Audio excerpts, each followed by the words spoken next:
Hello learners, my name is Himal Sharma. Welcome back to my channel Easy Learning with Himal. I am your English and Science educator. So English में आपको इसी YouTube channel पे पढ़ा रहा हूँ, already live classes कर रहा हूँ और आज मैं एक नई वीडियो लेके आया हूँ जो आपके लिए बहुत ज़्यादा इंपॉर्टेंट है।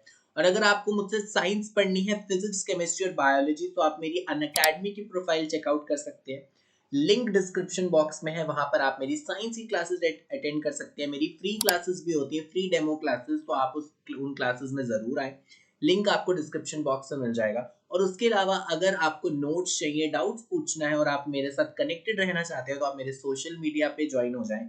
मेरा टेलीग्राम चैनल का लिंक डिस्क्रिप्शन बॉक्स में है, इंस्टाग्राम का लिंक भी आपको डिस्क्रिप्शन बॉक्स में मिल जाएगा। You can connect to me on these social media handles. और कोई डाउट होगा तो आप मुझे मेल भी कर सकते हैं, मेल आईडी भी मैंने डिस्क्रिप्शन बॉक्स में डाल दी है। तो बच्चों ये वीडियो बहुत ज्यादा इंपॉर्टेंट है क्योंकि अब आपका एकेडमिक सेशन स्टार्ट हो गया है, ऑलरेडी जून मंथ आ गया है। तो हमें एक एग्जाम पैटर्न कैसा रहने वाला है बोर्ड एग्जाम का, वो जानना बहुत ज्यादा जरूरी है। तो इस वीडियो में मैं आपको बहुत अच्छे से एक्सप्लेन करूंगा कि इंग्लिश का एग्जाम का पैटर्न क्या रहने वाला है, क्या वेटेज रहने वाली है, किस तरह के क्वेश्चंस आने वाले हैं और उसके साथ आपका डिटेल सिलेबस, आपका सिलेबस क्या है for the academic year 2023 to 24। तो वीडियो एंड तक देखना बिकॉज मैं आपको सारी चीजें क्लैरिफाई करने वाला हूँ। तो इस वीडियो को देखने के बाद आपको एक राइट स्ट्रैटेजी पता चल जाएगी कि आपको कैसे इंग्लिश एग्जाम की तैयारी करनी है। और अगर आपको एकेडमिक वीडियोस देखनी है जो मैं क्लास 10th के लिए बना रहा हूँ, तो क्लास 10th इंग्लिश की प्लेलिस्ट जरूर चेक करना, ठीक है। तो चलिए बच्चे, ये मैंने पीडीएफ ऑफिशियली सीबीएसई की वेबसाइट से ली है। सो बिल्कुल ऑथेंटिकेटेड जो है कंटेंट मैं आपको यहाँ पर दे रहा हूँ। सो बेसिकली जो आपका कोर्स है that is English language and literature course है, जिसका कोड 184 है ना, कोड आपको याद नहीं रखना है। This is for class 10th and for your this academic session 2023 to 24। पहले मैं सेक्शन वाइज आपको वेटेज बता देता हूँ। तो देखो, सेक्शन ए आपकी रीडिंग स्किल्स है जिसकी वेटेज रहेगी 20 मार्क्स, ठीक है। सेक्शन बी आपकी writing skills with grammar. Section B को दो पार्ट में डिवाइड किया गया, राइटिंग स्किल्स और ग्रामर, और इसकी वेटेज भी रहेगी 20 मार्क्स। तो टोटल 80 मार्क्स का आपका रिटन पेपर आने वाला है, जिसमें से रीडिंग सेक्शन, राइटिंग सेक्शन और ग्रामर आपका हाफ पेपर कॉन्स्टिट्यूट करेगा, दैट इज 40 मार्क्स। बाकी जो 40 मार्क्स आपके बचते हैं वो आपकी फर्स्ट फ्लाइट और footprints without feet, that is literature के 40 मार्क्स हैं। सो टोटल 80 मार्क्स का बच्चे आपका रिटन सेक्शन रहने वाला है और 20 मार्क्स का आपका असेसमेंट रहने वाला है जो आपको स्कूल के टीचर प्रोवाइड करेंगे।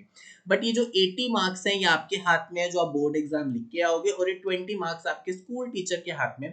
इसकी ज्यादा चिंता मत करना, इसमें सब बच्चों को मैक्सिमम मार्क्स मिल जाते हैं, सबको अराउंड 19 20 18 मिलते ही मिलते हैं। बट आपको फोकस करना है इन 80 मार्क्स पे, ठीक है। तो याद रखना 80 मार्क्स बहुत इंपॉर्टेंट है। और अब तो इंग्लिश में फुल मार्क्स भी मिल जाते हैं, पहले पहले नहीं मिलते थे बट अब तो स्टूडेंट है स्कोरिंग 100 अपॉन 100 आल्सो, ठीक है। तो चलो जी, सबसे पहले बात करते हैं सेक्शन ए की। सेक्शन ए आपकी रीडिंग स्किल्स का सेक्शन रहने वाला है। टोटल वेटेज सेक्शन ए की 20 मार्क्स है। 20 नंबर का सेक्शन ए आ रहा है और इस सेक्शन में आएंगे दो पैसेजेस। मैं आपको सच बताऊं, बच्चों को सबसे ज्यादा मुश्किल सेक्शन ए ही लगता है, तो इसलिए इसकी प्रैक्टिस कर लेना। आप सिर्फ लिटरेचर पढ़ते हो, इन सब चीजों को इग्नोर करते हो, ऐसा बिल्कुल नहीं करना है। बहुत अच्छे से प्रैक्टिस करनी है सेक्शन ए की। तो सेक्शन ए में आपको दो पैसेजेस आने वाले हैं। पहला पैसेज आपका डिस्कर्सिव पैसेज, ये आपका नॉर्मल अनसीन पैसेज है, किसी भी टॉपिक के ऊपर इंफॉर्मेशन लिखी होगी और उसके ऊपर क्वेश्चन आंसर्स होंगे, ठीक है। बताऊंगा किस तरह के क्वेश्चन पूछे जाएंगे। यह आपका 10 मार्क्स का आएगा। दूसरा आपका बच्चे केस बेस्ड फैक्चुअल पैसेज आएगा। इसमें कोई डेटा दिया हो सकता है, कोई चार्ट दिया हो सकता है, कोई बार ग्राफ दिया हो सकता है, ठीक है। तो यहाँ पर इंफॉर्मेशन के साथ साथ कोई ना कोई डेटा, चार्ट या ग्राफ जरूर दिया होगा। तो this is your case based factual passage. तो ये वाला पैसेज भी आपको 10 मार्क्स का आने वाला है। अच्छा, अब किस तरह के क्वेश्चंस इन पैसेजेस से पूछे जाएंगे? देखो, multiple choice questions, objective type questions आ सकते हैं, शॉर्ट आंसर टाइप क्वेश्चंस भी आ सकते हैं, ठीक है, जो आपको 30 टू 40 वर्ड्स में लिखने होंगे, या वन वर्ड सब्स्टिट्यूशन वाले क्वेश्चन भी आ सकते हैं। तो अगर जैसे 10 मार्क्स का आपका एक क्वेश्चन होगा तो अराउंड 3 मार्क्स के अराउंड एमसीक्यूज आएंगे, बट बाकी 7 मार्क्स सब्जेक्टिव आएंगे। बट ट्रस्ट मी, अगर आपको ऐसा लग रहा है यार एमसीक्यूज कम आ रहे हैं, तो खुश हो जाओ। इंग्लिश के पेपर में एमसीक्यूज कम आने चाहिए बच्चों, क्योंकि एमसीक्यूज करना इंग्लिश में मुश्किल हो जाता है। जितना ज्यादा सब्जेक्टिव पेपर रहेगा ना, ट्रस्ट में आपके लिए ज्यादा इजी रहेगा, ठीक है। तो ये मैंने बात कर दी रीडिंग स्किल्स की। सेक्शन बी आपका ग्रामर और राइटिंग स्किल्स है। ग्रामर का बच्चे वही सेम सिलेबस है जो आपका 9th क्लास में था, ठीक है। तो ग्रामर में ऑलरेडी इस यूट्यूब चैनल पे कराना मैंने स्टार्ट कर दिया, टेंसेस हैव ऑलरेडी स्टार्टेड, और सारी वीडियोस मैं अपलोड करूंगा। और एक और चीज याद रखना बच्चे, मैंने ऑलरेडी इन टॉपिक्स से पहले भी वीडियो बनाई है, अगर आपको अभी भी इमीडिएटली पढ़ना आप मेरे चैनल पे चेकआउट कर सकते हो। तो ग्रामर का सिलेबस है बच्चे determiners, tenses, modals, subject verb concord and reported speech. Reported speech में नॉर्मल स्टेटमेंट्स वाले क्वेश्चंस भी आएंगे आपको, क्वेश्चंस वाले क्वेश्चंस मतलब इंटेरोगेटिव सेंटेंसेस वाली रिपोर्टेड स्पीच भी आएगी, कमांड और रिक्वेस्ट भी आएगा। तो ये आपका ग्रामर का सिलेबस रहने वाला है। अच्छा, अब ग्रामर के क्वेश्चंस कैसे पूछे जाएंगे? देखो ग्रामर में आपको एक तो एमसीक्यू आ सकते हैं कि 4 ऑप्शन में से कोई एक टिक करो सॉरी। फिर गैप फिलिंग आ सकता है ना, फिल इन द ब्लैंक्स, ठीक है। एडिटिंग आ सकती है क्योंकि आपको किसी सेंटेंस में एरर ढूंढना है, एडिटिंग है ना। ट्रांसफॉर्मेशन एक्सरसाइज आ सकती है कि इस पर्टिकुलर सेंटेंस को इस फॉर्म में कन्वर्ट करो, ठीक है। तो किस तरह के क्वेश्चंस आएंगे ग्रामर में? एमसीक्यू के फॉर्म में आ सकते हैं, गैप फिलिंग आ सकता है, एडिटिंग एरर आ सकता है, ट्रांसफॉर्मेशन आ सकता है, ठीक है। तो मैं आपको सैंपल पेपर जब सॉल्व करवाऊंगा, ठीक है, तब मैं आपको ये सारे क्वेश्चंस प्रैक्टिस करा दूंगा। तो टोटल 12 क्वेश्चंस होंगे जिसमें से आपको 10 करना है। तो इंग्लिश के पेपर में ये जरूर देखना, हमेशा 12 में से 10 क्वेश्चन, 6 में से 5 क्वेश्चन, 5 में से 4 क्वेश्चन, इस तरीके से करने होते हैं। तो जो आपको अच्छे से आते होते हैं वो किया करो, ठीक है।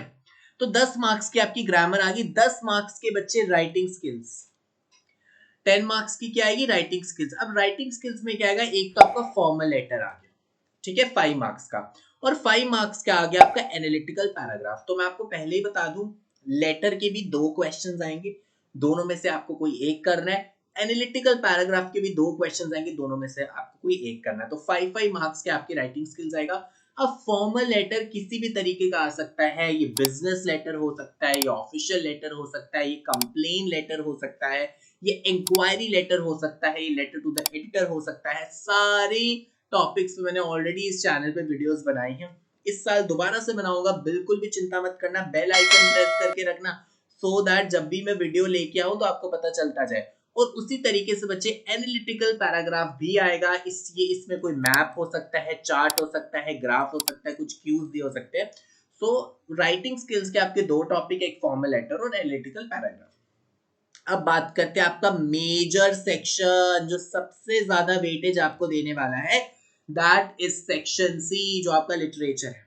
लिटरेचर में सबसे पहले 5-5 नंबर के 2 क्वेश्चन आएंगे एक्सट्रैक्ट बेस्ड, ठीक है। एक 5 नंबर का क्वेश्चन आपके चैप्टर से आएगा और दूसरा 5 नंबर का क्वेश्चन आपका पोएट्री से आएगा, ठीक है। तो ध्यान से सुनो, सबसे पहले लिटरेचर में 5-5 नंबर के 2 एक्सट्रैक्ट आने वाले हैं। पहला वाला एक्सट्रैक्ट आपका चैप्टर से आएगा, मोस्ट प्रोबेबली आपकी ये नॉट बिहाइव, सॉरी वो तो 9th की बुक थी, ये फर्स्ट फ्लाइट बुक से, और एक आपका पोएट्री से आएगा।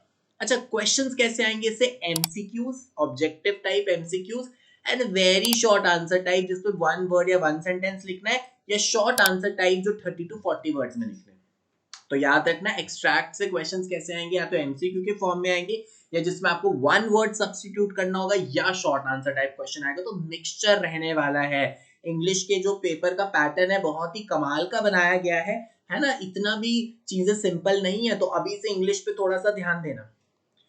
उसके बाद नेक्स्ट 30 मार्क्स में आपके short and very long answer type questions आएंगे, ठीक है। तो सबसे पहले क्या होगा, अगला पार्ट आएगा, आपको 5 शॉर्ट आंसर टाइप क्वेश्चंस दिए होंगे, जिसमें से आपको कोई 4 करने हैं। याद रखना, 5 में से वही 4 पहले करना, और वही करना, एक्स्ट्रा करने की जरूरत नहीं, इतना टाइम नहीं है, जो आपको अच्छे से आते हैं। और ये जो क्वेश्चंस आएंगे फर्स्ट फ्लाइट बुक से आएंगे, ये पोएम और चैप्टर से मिक्स करके आएंगे, ठीक है। तो 5 क्वेश्चंस में से आपको 4 करने हैं फ्रॉम फर्स्ट फ्लाइट बुक। उसके बाद 3 शॉर्ट आंसर टाइप क्वेश्चंस आपको फुटप्रिंट्स विदाउट फीड बुक से दिए होंगे, ये भी आपको कोई 2 करने हैं, ठीक है। तो जो फर्स्ट फ्लाइट बुक वाले क्वेश्चंस होंगे उनकी वेटेज कितनी होगी? 3 मार्क्स।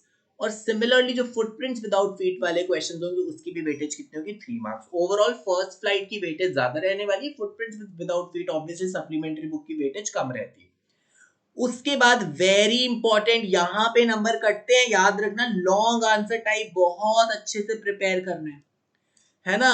अब देखो इसमें कैसे क्वेश्चंस आ सकते हैं, creativity based, imagination based, extrapolation beyond the text. ये मैं आपको लास्ट लाइव लेक्चर में बताया था कि आपको बताना है क्या लगता है आपको स्टोरी में इसके बाद क्या हुआ होगा।